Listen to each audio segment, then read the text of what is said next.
اخلاق حسنہ صلی اللہ علیہ وسلم کے بارے میں اس سے بہتر کوئی تصنیف شاید ہی ہو۔ یہ جو کتاب ہے اس میں شبلی نعمانی نے حضور اکرم صلی اللہ علیہ وسلم کی زندگی کے ہر پہلو سے مطلب مذہبی طور پہ، سماجی طور پہ، سیاسی طور پہ، قانونی انہوں نے اپنی زندگی کا جو وقت جس طرح گزارا اس کے بارے میں بیان کیا گیا ہے کہ اگر ایک عالم چاہے تو بھی وہ آپ کی زندگی سے رہنمائی لے سکتا ہے، قانون دان چاہے تو وہ بھی آپ کی زندگی سے رہنمائی لے سکتا ہے، اور ایک عام انسان چاہے تو اس کے لیے بھی آپ صلی اللہ علیہ وسلم کی زندگی کی مثالیں بھری پڑی ہیں۔ اور اخلاق حسنہ کے بارے میں جتنی مدلل کتاب، جتنی بھرپور کتاب یہ ہے سیرت نبی، اس سے بہتر کتاب شاید ہی کوئی لکھ پایا ہو اب تک۔ اس سبق میں آپ صلی اللہ علیہ وسلم کے گھر کے اندر اور باہر آئلی سماجی زندگی، آپ کا انداز گفتگو اور آپ کا مزاج، لوگوں کے ساتھ آپ کا مصابی رویہ بیان کیا گیا ہے۔ اس سبق میں بتایا گیا ہے کہ آپ گھر کے اندر کیسے تھے، ایک شوہر کے طور پر آپ کیسے تھے، بھتیجے کیسے تھے، وہ زندگی آپ کی بتائی گئی۔ پھر باہر نکل کے جب آپ جو ہے وہ ایک نبی بن جاتے تھے تو آپ کا انداز گفتگو کیا تھا، اور سب سے اہم چیز جو اس میں بتائی گئی وہ یہ ہے آپ کا مصابی رویہ، کسی امتیاز کے بغیر آپ کی باہر کی زندگی اور گھر کی زندگی گزرتی تھی۔ اچھا، یہ تو ہو گیا مرکز خیال چیپٹر کا۔ اب آ جاتے ہیں ہم خلاصے کی طرف۔ خلاصہ کہہ رہا ہے کہ حضرت خدیجہ رضی اللہ عنہا حضور اکرم صلی اللہ علیہ وسلم کے ساتھ دور نبوت سے پہلے بھی اور بعد میں بھی کافی عرصے ساتھ رہے۔ حضرت خدیجہ رضی اللہ عنہ کو یہ اعزاز حاصل ہے کہ آپ نبوت سے پہلے بھی آپ کے ساتھ تھی اور نبوت کے بعد بھی آپ کے ساتھ تھی۔ آپ نے بہت ٹائم جو ہے آپ صلی اللہ علیہ وسلم کے ساتھ گزارا ہے، آپ کے انداز زندگی کو بہت قریب سے دیکھا ہے اور بیان کیا ہے۔ آپ رسول اکرم صلی اللہ علیہ وسلم کی ہمدرد اور غمگسار بھی تھیں۔ آپ فرماتی ہیں کہ حضور اکرم بہت صلہ رحمی کرنے والے، رحم کرنے والے، اچھا سلوک کرنے والے، قرض داروں کا قرض ادا کرتے، یعنی کہ اگر کوئی ایسا شخص مل جاتا جو مقروض ہوتا اور اس میں اتنی سخت نہیں ہوتی تھی کہ وہ لوگوں کا قرض ادا کر سکے آپ کا، تو آپ اسے کیا کرتے، اس کی مالی مدد بھی آپ فرماتے تھے، غریبوں کی مدد کرتے۔ آپ صلی اللہ علیہ وسلم بہت مہمان نواز تھے، بنا کسی فرق کے ہر دکھی انسان کی داد رسی کرتے تھے۔ ایک تو آپ مہمان نواز ہوتے، آپ کے گھر کا دسترخوان ہر خاص و عام کے لیے کھلا رہتا تھا، ٹھیک ہے۔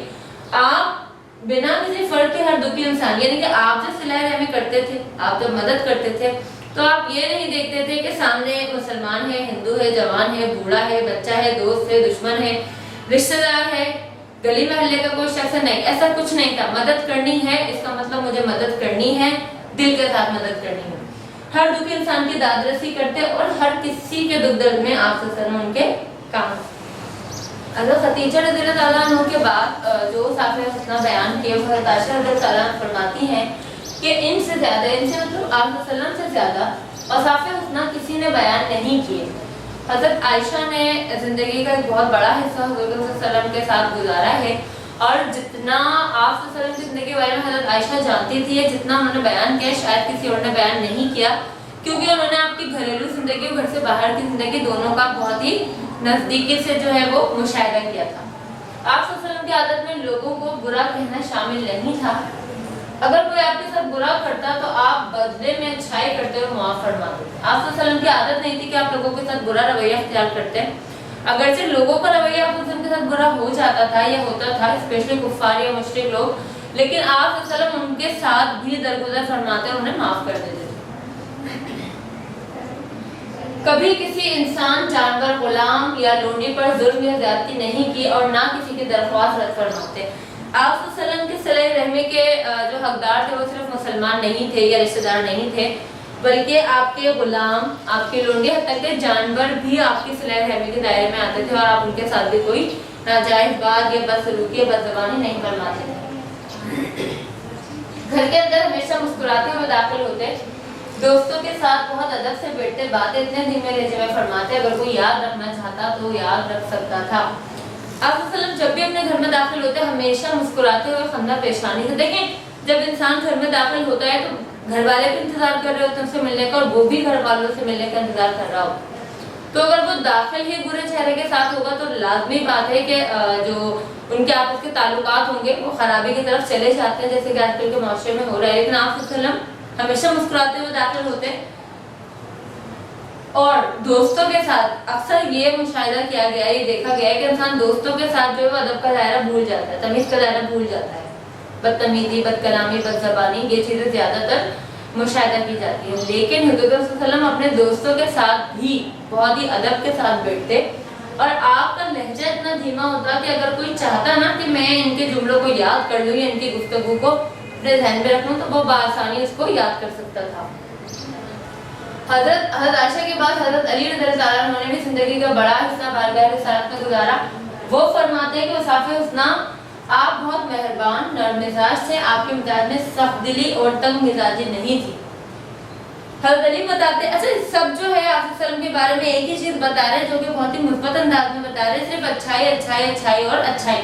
حضرت علی کے جو مشاہدات ہیں وہ بھی کچھ اسی طرح کے ہیں کہ آپ بہت مہربان تھے، آپ کے مزاج میں سختی یا تنگ دلی نہیں تھی. سختی سے مراد کسی کو دکھ میں نہیں دیکھ سکتے تھے، کسی کا مذاق نہیں اڑا سکتے تھے، بلکہ ہمیشہ بڑھ کے انسانوں کی یا جانوروں کی یا بے قصوں کی مجبوروں کی مدد فرماتے تھے اور نہ کسی کے عیب ڈھونڈتے، نہ کسی کی ٹو لیتے کہ یہ وہاں کیوں گیا، اس نے یہ ایسا کیسے بولا.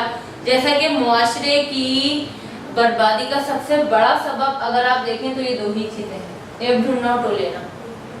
آپ صلی اللہ علیہ وسلم کو اپنی تعریف سننا پسند نہیں تھا، دوسرے کی بات جب تک مکمل نہ ہو جاتی آپ تب تک خاموشی اور تحمل سے پوری بات سنتے. آپ بہت سخی اور سچے تھے. آپ صلی اللہ علیہ وسلم کو اپنی تعریف سننا پسند نہیں تھا، جیسے کہ آج کل ہر بندہ اپنی تعریف سننا چاہتا ہے، لیکن آپ اس بات کے خلاف تھے کہ آپ کے سامنے ہی آپ کی تعریف کی جائے. آپ کو یہ بات بالکل بھی نہیں پسند تھی کہ لوگ آپ کے سامنے ہی آپ کی تعریف کریں. اور تحمل آپ کا اتنا تھا کہ آپ قطع کلام ہی نہیں کرتے تھے. کوئی بول رہا ہے بیچ میں اپنی بات نہیں بولتے تھے، بلکہ جب تک وہ شخص اپنی بات مکمل نہیں کرتا تھا اس وقت تک آپ خاموشی سے، تحمل سے، بہت ہی بردباری کے ساتھ اس کی پوری بات سنا کرتے تھے. بہت سخی اور سچے تھے. کبھی آپ کے گھر میں کوئی چیز ہوتی تھی تو اس کو فوراً عطیہ کر دیا کرتے تھے، لوگوں کی ضرورتیں پورا کر دیا کرتے تھے. حتیٰ کہ کبھی تو ایسا بھی ہوا کہ آپ نے اپنے استعمال کا کھانا یا ضرورت کی چیزیں بھی سائلوں کو دے دی اور بعد میں آپ صلی اللہ علیہ وسلم کے پاس کھانے کے لیے سامان ہی نہیں بچتا تھا. حضرت ہند بن ابی حالہ نے سائر رسالت میں پرورش پائی تو فرماتے ہیں کہ آپ کبھی کسی کی توہین نہیں کرتے، چھوٹی باتوں کو شکر ادا کرتے، کھانا جیسا بھی ہوتا بنا ایب نکالے خاموشی سے کھا لیتے. ہند ابی حالہ جو ہے وہ انہوں نے آپ صلی اللہ علیہ وسلم کے ہاتھوں سے ہی پرورش پائی ہے. وہ بھی اب یہی بتاتے ہیں کہ آپ کسی کو توہین نہیں کرتے تھے اور چھوٹی چھوٹی باتوں پہ شکر ادا کرتے تھے. کسی نے آپ کو کچھ دیا تو آپ نے شکر ادا کر دیا، کسی نے آپ کے ساتھ خوش بیانی کی تو اس کا شکریہ ادا کر دیا. بہت چھوٹی چھوٹی باتیں ہیں لیکن زندگی پہ بہت گہرا اثر ڈالتی ہیں. معاشرہ ایک صحت مند اور خوشحال معاشرہ انہیں چیزوں سے تشکیل پاتا ہے. ایک بار اچھا کھانا جیسا بھی ہوتا تھا آپ صلی اللہ علیہ وسلم بنا ایب نکالے خاموشی سے تناول فرما لیتے تھے. ایک بار سعد بن عبادہ کے بیٹے قیس آپ کے ہمسفر تھے، وہ بے ادبی کے لحاظ سے آپ کے ساتھ نہیں بیٹھے اور پیدل سفر کی خواہش ظاہر کی تو آپ صلی اللہ علیہ وسلم نے انہیں واپس گھر روانہ کر دیا. حضرت سعد بن عبادہ کے جو بیٹھے تھے قیس، ایک بار وہ آپ کے ساتھ انہیں چلنا تھا تو آپ سواری پہ تھے، وہ پیدل سے. آپ نے انہیں آفر کی کہ بھئی آ جائیں میرے ساتھ سواری کیجئے، میرے ساتھ ہی آپ چلیں، آپ پیدل نہ چلیں. لیکن جو قیس تھے انہیں یہ گوارا نہیں تھا کہ حضور صلی اللہ علیہ وسلم کے برابر میں بیٹھیں، تو انہوں نے معذرت کی کہ نہیں میں پیدل ہی چلوں گا. لیکن آپ صلی اللہ علیہ وسلم کے یہ نرم مزاج کو، رحم دلانا مزاج کو یہ گوارا نہیں ہوا تو آپ نے کہا بھئی یا تو آپ ہمارے ساتھ سواری کیجئے یا پھر آپ گھر واپس جائیے. ہمارے ساتھ ایسا نہیں ہو سکتا کہ ہم سواری پر ہوں اور آپ پیدل ہوں. تو آپ صلی اللہ علیہ وسلم نے واپس روانہ کر دیا، لیکن یہ گوارا نہیں کیا کہ وہ آپ کے ساتھ پیدل. اچھا ایک اور صحابی جن کی بنائی کمزور ہو گئی، وہ نماز کی ادائیگی کرنے کے قابل نہ تھے، تو ان کے درخواست پر آپ صلی اللہ علیہ وسلم ان کے گھر جا کر 2 رکعت نماز ادا کی. سبق میں دیکھا ہوگا ایک صحابی تھے جن کی جنگ کے دوران جو ہے وہ بنائی بہت کمزور ہو گئی تھی، وہ مسجد جا نہیں سکتے تھے، ان کو دشواری تھی. تو انہوں نے حضور صلی اللہ علیہ وسلم سے درخواست کی کہ آپ میرے گھر آئیے، 2 رکعت نماز ادا کیجیے تو میں اس جگہ کو مسجد کا درجہ دے کے وہاں پر اپنی نماز ادا کیا کروں گا. تو آپ نے ان کی درخواست قبول فرمائی اور جا کر وہاں نماز ادا کی اور انہوں نے پھر اس جگہ کو اپنی نماز گاہ بنا لیا. سلام کی ادائیگی میں پہل کرتے ہر اچھے برے انسان سے خوش اخلاقی سے پیش آتے. غرض کی انسانی زندگی کا کوئی پہلو ایسا نہیں جن کے لیے اسوہ حسنہ سے مثال نہ ملے. اس سبق میں آپ نے دیکھا ازواج مطہرات، آپ کے قرابت دار یعنی کہ حضرت علی رضی اللہ تعالیٰ عنہ، ٹھیک ہے، آپ کے غلام، ایسے لوگ جن کی آپ نے پرورش کی، یعنی کہ ہر خاص و عام